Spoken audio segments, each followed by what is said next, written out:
Hallelujah. प्रभु की स्तुति हो। सुबह हो चुकी है।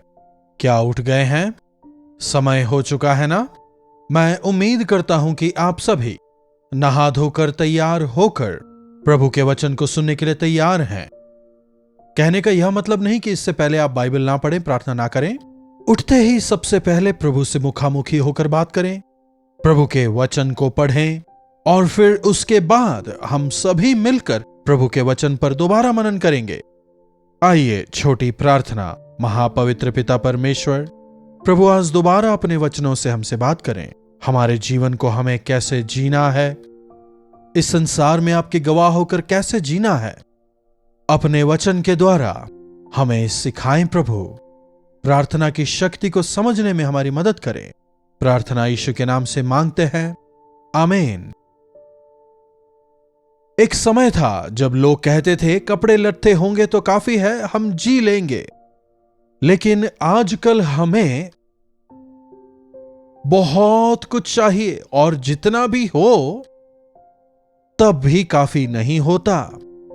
लेकिन अगर हमें प्रभु यीशु मसीह के लिए जीवन बिताना है तो, उनके गवाह होकर रहना है तो, पाप से अगर हमें दूर रहना है तो हमें परमेश्वर के वचन की सामर्थ्य चाहिए और प्रार्थना का बल चाहिए। एक मसीही को प्रार्थना के बल को समझना होगा। क्या प्रार्थना करते हैं तो तुरंत करेंगे उस का मतलब क्या है हमें किसी को भी नहीं पता। प्रार्थना का मतलब आपके लिए क्या है? क्या प्रभु की प्रार्थना? कुछ लोगों के अनुसार प्रभु की प्रार्थना ही उनके लिए प्रार्थना है। प्रभु की जो प्रार्थना है, हे हमारे पिता आप जो स्वर्ग में है, आपका नाम पवित्र माना जाए, आपका राज्य आए, जैसे आपकी मर्जी स्वर्ग में पूरी होती हो पृथ्वी पर भी आपकी मर्जी पूरी हो। प्रतिदिन की रोटी आज हमें दें, जैसे हम अपने अपराधियों को क्षमा करते हैं हमें भी क्षमा करें।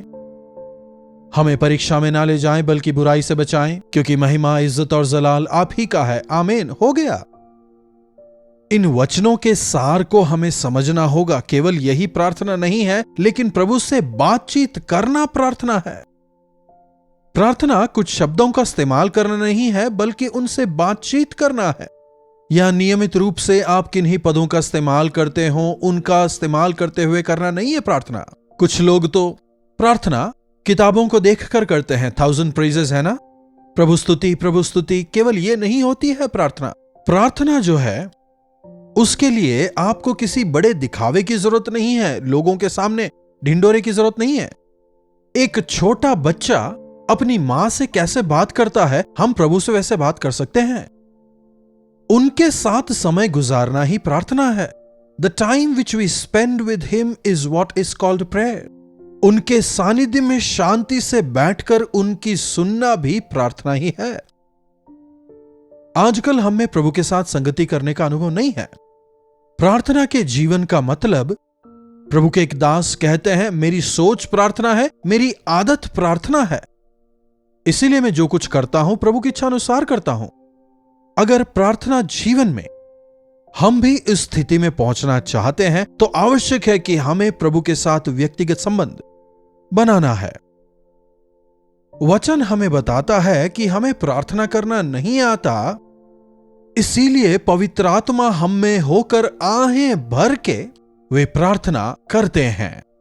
आजकल तो हमारे घरों में गैस स्टोव्स हैं, बस एक लाइटर से एक झटके में आग लग जाती है। लेकिन जब चूल्हे में खाना बनता था, क्या आप में से किसी को याद है? या पहले छोटे छोटे तिनकों को रख के उसके ऊपर थोड़ी पत्तियां डाल के, फिर लकड़ी डाल के, उसके ऊपर केरोसिन डाल के फू फू फू फू करके आग लगाया जाता था। थोड़ी चिंगारी आती थी, उसके बाद उसमें आग लगता था। जब तक आग ना लगे तब तक फूंकना होता था। क्या कभी आपने देखा है? इंतजार होता था। अगर बीच में फूंकना रोक दें तो उसमें से धुआं निकलने लगेगा। बीच में नहीं रोक सकते थे, कुछ मेहनत करनी पड़ती थी। फिर जैसे ही थोड़ी मेहनत के बाद जब उसमें आग लगती है, धक धक धक धक कर आग लग जाती है। प्रार्थना भी ऐसा ही है। हमें भी अपनी जरूरतों को प्रभु के सामने प्रार्थना रूपी वेदी पर रखना है। प्रभु मेरी सहायता करें कहते हुए फूंकते फूंकते फूंकते रहना है, और तब पवित्र आत्मा हमारी सहायता करते हैं। हमें प्रार्थना नहीं करनी आती, इसलिए स्वयं पवित्र आत्मा हमें ऐसी विनती करना सिखाते हैं जो कि बयान से बाहर है। देखिए रोमियो की पत्री 8वां अध्याय उसकी 26वीं आयत। इसी रीति से आत्मा भी हमारी दुर्बलता में हमारी सहायता करते हैं। क्या है हमारी बलहीनता? प्रार्थना नहीं कर पाना ही हमारी बलहीनता है। प्रार्थना बोलते ही आलसीपना, प्रार्थना बोलते ही लापरवाही, प्रार्थना बोलते ही नींद, प्रार्थना बोलते ही उदासीनता। बाप रे बाप, आजकल इंग्लिश में भी बोलते हैं prayer is equal to boring. जी नहीं, एक वास्तविक आत्मिक व्यक्ति के लिए प्रार्थना का मतलब सबसे श्रेष्ठ समय है। वो समय जो वो अपने प्रभु के साथ में बिताता है, वो समय जो अपने हृदय को अपने परमेश्वर के सामने खोलता है, एक ऐसा समय जहां वो अपने सृष्टिकर्ता से बात करता है। प्रार्थना उन्हें कितनी ताकत देती है, कितना सामर्थ्य देती है, कितनी शांति देती है, प्रार्थना करने वाले ही समझ पाएंगे। हम लोग बलहीन हैं और प्रार्थना नहीं कर सकते, इसीलिए पवित्र आत्मा प्रार्थना करने में मदद करते हैं, प्रार्थना करना हमें सिखाते हैं। उतना ही नहीं, वे खुद हमारे लिए विनती करते हैं। कई बार हमें लगता है कि हमें प्रार्थना करना आता है, पर हमें प्रार्थना किस रीति से करनी है? प्रार्थना करने का सही तरीका क्या है? कुछ लोगों की प्रार्थना बड़े भारी भरकम शब्दों वाली होती है, बड़ी सुसज्जित नजर आती है। ओ प्रभु, इस संसार में क्या हो रहा है आपको पता है? कुछ लोग प्रार्थना करते हैं, प्रभु आज इस टीवी पर क्या आया क्या आप जानते हैं? आज इस टीवी न्यूज चैनल पर क्या समाचार दिखाया क्या आपको पता है? क्या प्रभु नहीं जानते हैं? आप बड़ी सुसज्जित भाषा में इधर उधर की बात करते हुए प्रार्थना जरूर कर रहे हैं, लेकिन इस प्रार्थना से मुझे लगता है प्रभु बोर हो रहे हैं। अरे संसार में क्या हो रहा है तू मुझे बता रहा है? मुझे पता है, तू अपनी बात बता। हमें किस रीति से प्रार्थना करना है नहीं आता। हम शारीरिक तौर पर प्रार्थना करते हैं, शारीरिक बातों को ही सोचते हैं। सही रीति से प्रार्थना करना हमें नहीं आता, इसलिए स्वयं पवित्र आत्मा हमारी दुर्बलता में हमें प्रार्थना करना सिखाते हैं। उतना ही नहीं, वे आहें भर भर के जो बयान से बाहर है हमारी ओर से विनती करते हैं। और ये आत्मा कौन से आत्मा है? स्वयं परमेश्वर के आत्मा। तो ये जो परमेश्वर का आत्मा है, हमारी ओर से आहें भर भर के विनती किया करते हैं। जब हम पवित्र आत्मा से भरे जाते हैं, परमेश्वर हम में होकर, हमसे होकर प्रार्थना विनती करते हैं। यही है पवित्र आत्मा में प्रार्थना करना। केवल अन्य भाषाओं में बात करना या फिर कुछ अनजान शब्दों को मुंह से निकालना नहीं है। क्या लिखा है? आहें भर भर कर। आहें भरने की भी कोई भाषा होती है अगर पूछें तो? जी हां, है। आंसुओं से भरी हुई, दर्द से भरी हुई भाषा। देखिए, हम आहें कब भरते हैं? जब हम दुर्बल हैं, जब हम पूरी तरह शक्तिहीन हो जाते हैं, और जब एहसास होता है कि हमें शक्ति चाहिए। बयान से बाहर जब दर्द होता है तब आहें निकलती हैं। परमेश्वर के सामने जब हम आहें भरते हैं, भले ही उन आहों में बोल ना हो, फिर भी प्रभु से समझते हैं। मिस्र देश में जब इस्राएली थे, 400 साल की गुलामी के बाद भी उन्हें बुद्धि नहीं आती, और जब उन इस्राएलियों से गुलामी का दर्द और अधिक बर्दाश्त नहीं हो पाया, वचन बताता है वे परमेश्वर के सामने आहें भरते हैं। परमेश्वर उनकी आहों को सुनकर, उनके दर्द को देखकर मूसा को उन्हें छुड़ाने के लिए भेजते हैं। यस, जब हम दर्द में कराहते हैं, हमारे कराहने को भी वे सुनते हैं, वचन हमें बताता है। आइए एक बार इस बात के जिक्र को हम वचन में देखते हैं। अपने बाइबलों में निर्गमन की पुस्तक को खोलिए। समय की पाबंदी की वजह से हम सभी रेफरेंसों पर मनन नहीं करने पाएंगे, लेकिन आप अपने समय के अनुसार इन तमाम रेफरेंसों को पढ़ें। केवल पढ़ना मात्र ही नहीं, लेकिन दिन भर आप इन वचनों पर मनन करते रहिएगा। यस, निर्गमन की पुस्तक उसका 2 अध्याय और उसकी 23वीं आयत देखिए। दूसरा भाग, इस्राएली कठिन सेवा के कारण लंबी लंबी सांसें लेकर आहें भरने लगे और पुकार उठे, और उनकी दुहाई जो कठिन सेवा के कारण हुई वह परमेश्वर तक पहुंची। परमेश्वर ने उनका कराहना सुनकर, उनकी दुहाई को सुनकर, उनकी पुकार को सुनकर परमेश्वर उन्हें छुड़ाते हैं। यदि आज हम प्रभु के सामने पुकारें, प्रभु हमें छुड़ाएंगे।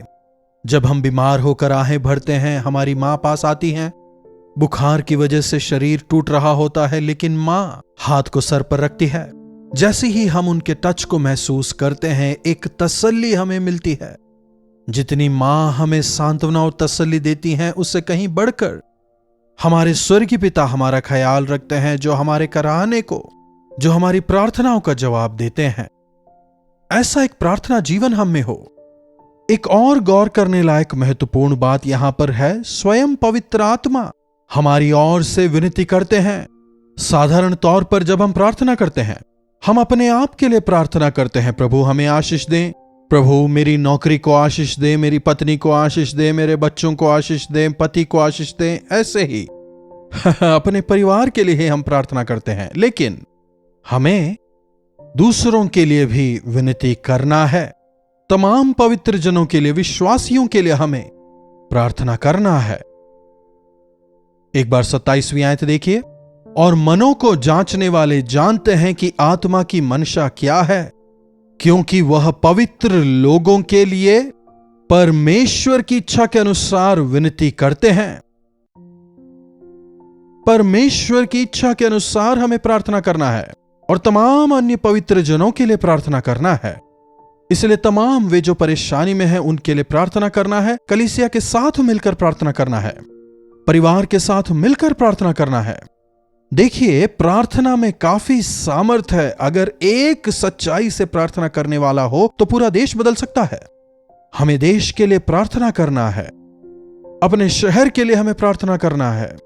यहां पर भी हम हर रोज कई सैकड़ों प्रार्थना विषयों को प्राप्त करते हैं। जब हम प्रार्थना विषयों को पाते हैं और जब हम उसे चेक करके सेग्रीगेट कर रहे होते हैं, तब एक दो शब्दों में प्रार्थना करते हैं। फिर एक तरफ कुछ भाई प्रार्थना कर रहे होते हैं, दूसरी और कुछ बहनें प्रार्थना करती हैं। लेकिन जब दोबारा हम उसे उपवास प्रार्थना में रखते हैं, मान लीजिए कोई कैंसर से बाधित हैं और उन्होंने प्रार्थना का अनुरोध किया है। कैंसर से बाधित केवल एक ही विनती नहीं होती, कई लोग उस रोग से बाधित होते हैं और हम तमाम के लिए जो कैंसर से बाधित हैं या फिर विभिन्न रोगों से बाधित हैं, हम उन तमाम को ध्यान करते हुए प्रार्थना करते हैं। कुछ लोग अगर आर्थिक परेशानी में हैं तो फिर उन सबों के लिए हम प्रार्थना करते हैं। अगर किसी ने अब तक उद्धार नहीं पाया है तो उन तमाम के लिए हम प्रार्थना करते हैं। कोई अगर शराब के अधीन है तो हम उनके लिए भी प्रार्थना करते हैं। इस प्रकार विभिन्न लोगों के लिए प्रार्थना करने में पवित्र आत्मा सहायता करते हैं। वे लोग कौन हैं, क्या हैं, हम नहीं जानते, लेकिन उनके लिए भी आहें भरकर प्रार्थना के लिए पवित्र आत्मा हमें प्रेरित करते हैं। एक व्यक्ति अपने आत्मिक जीवन में बढ़ रहा है तो उसकी निशानी क्या होगी जानते हैं? वो अपने प्रार्थना जीवन में लगातार बढ़ता चला जाएगा, वृद्धि करेगा। वो केवल अपने लिए नहीं, लेकिन चारों दिशाओं में फैले लोगों के लिए, राज्य के लिए, देश के लिए, संसार के लिए विभिन्न मुद्दों को लेकर वो अपने प्रार्थना से प्रभाव बनाने का प्रयास करेगा। हमें प्रार्थना करना है। आप कितना प्रार्थना करते हैं? किन विषयों को लेकर प्रार्थना करते हैं? कैसे करते हैं? परख कर देखिए। किस रीति से हमें प्रार्थना करना है? हमें प्रार्थना करना नहीं आता, इसीलिए परमेश्वर का आत्मा हमें विभिन्न विषयों को लेकर आहें भरकर प्रार्थना करना सिखाते हैं। पुराने जमाने में इंजन हुआ करता था जिसे स्टार्ट करने के लिए रॉड डालकर घुमाना पड़ता था। आप जब प्रार्थना करते हैं अपने शब्दों से प्रार्थना की शुरुआत जरूर करते हैं, लेकिन फिर पवित्र आत्मा टेक ओवर करते हैं और आपके जरिए आहें भर भर कर विभिन्न विषयों के लिए वे आपके जरिए विनती करते हैं। प्रार्थना की सामर्थ्य को समझें, व्यक्तिगत तौर पर प्रार्थना करते रहें, पारिवारिक तौर पर फैमिली प्रेयर करते रहें, चर्च जाकर विश्वासियों के साथ मिलकर भी प्रार्थना करते रहें। प्रार्थना। महापवित्र पिता परमेश्वर, प्रभु हमें प्रार्थना करना सिखाएं, आहें भरकर प्रार्थना करना, आपकी इच्छानुसार प्रार्थना करना, अनेक लोगों के लिए विभिन्न विषयों के लिए प्रार्थना करना हमें सिखाएं। प्रार्थना यीशु के नाम से मांगते हैं, आमीन। अब हमारे पिता परमेश्वर का प्रेम, प्रभु यीशु मसीह का अनुग्रह, पवित्र आत्मा की संगति और सहभागिता हम में से प्रत्येक के साथ आज, कल और सदा सर्वदा बनी रहे, आमीन। प्रभु की महिमा हो। अपने प्रार्थना विषयों को आप 9884907779 पर भेजें, हम अवश्य प्रार्थना करेंगे। कल्वरी दर्शन, ये है प्रेम के दर्शन, यीशु प्रेम के दर्शन।